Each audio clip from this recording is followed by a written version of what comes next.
Hi, and welcome back to Football Made Simple. We're back with another Bundesliga analysis as 6th place Wolfsburg took on 2nd place Borussia Dortmund. Dortmund came away 2-0 winners thanks to their wing-back pairing in Guerreiro and Achraf Hakimi. Dortmund were clinical, outperforming their XG in what could prove to be a crucial win in the race for the Bundesliga. But what tactics did Lucien Favre and Oliver Glasner use during this match? Well, let's take a look. Wolfsburg lined up in a 4-4-2 with the following personnel. Borussia Dortmund responded with a 3-4-3 with these players.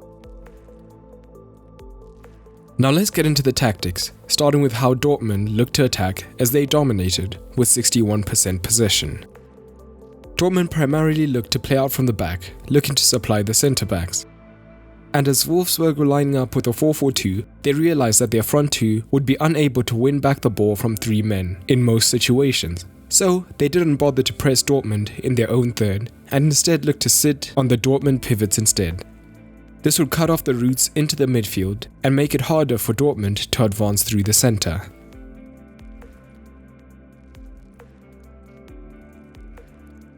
When Dortmund would try and instead progress through the fullbacks, the Wolfsburg wide men would be quick to join the press and subsequently force them backwards. As a result, the onus was on Piszczek and Akanji to bring the ball out from centre-back increased, and at times they did this effectively, and they brought the team up the pitch.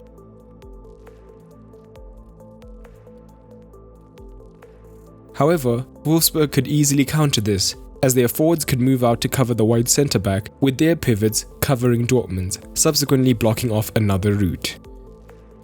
So to change the dynamic, Brandt and Hazard were vital once again.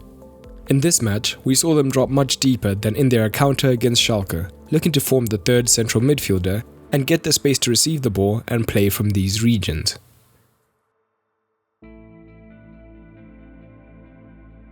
And this movement could also cause danger in other ways. When the man moved into midfield, the Wolfsburg winger often moved central to cover them, meaning that Wolfsburg was very narrow in their defense, as their average positioning shows.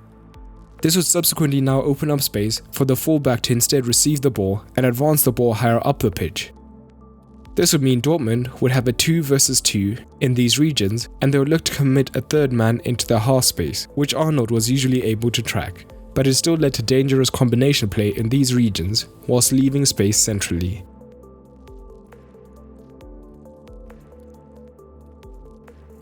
And in fact, we see elements of this in the first Dortmund goal. Piszczek, as the wide centre-back, has the ball and plays it into the midfield. Wolfsburg's wide midfielder tucks in, freeing the pass into the wide region. Hakimi is now forming the third midfielder rather than Hazard, but we see him draw the Wolfsburg midfielder into the half space as Brandt moves out wide. Hazard and Hakimi now have a 2 versus 1 and put the chance on a plate for Guerreiro to finish. But in general, Dortmund looking to overload one side and Wolfsburg needing to stay compact centrally meant that time and again, Dortmund would overload one side of the pitch and then look to switch it to Hakimi, who, as a result, had the most passes as well as 2 crosses, and Wolfsburg did struggle with this at times.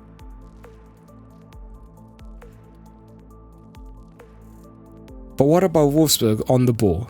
How did they look to cause damage? Well, when they were under pressure, with 2 physical forwards, they were not afraid to go long, particularly when Chan came on for Hummels in the heart of defense. They would get numbers around the ball to look to win the second ball, and then continue the attack from there. In fact, that is how their biggest chance in the game came about, with Steffen feeding off the second ball and missing the 1 versus 1.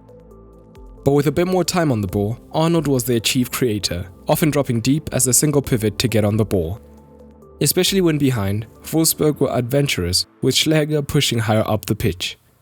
The wingers were also keen to move central in this phase to prevent Dortmund from pressing Arnold, as they would be worried about the men behind them, again shown by their average positioning.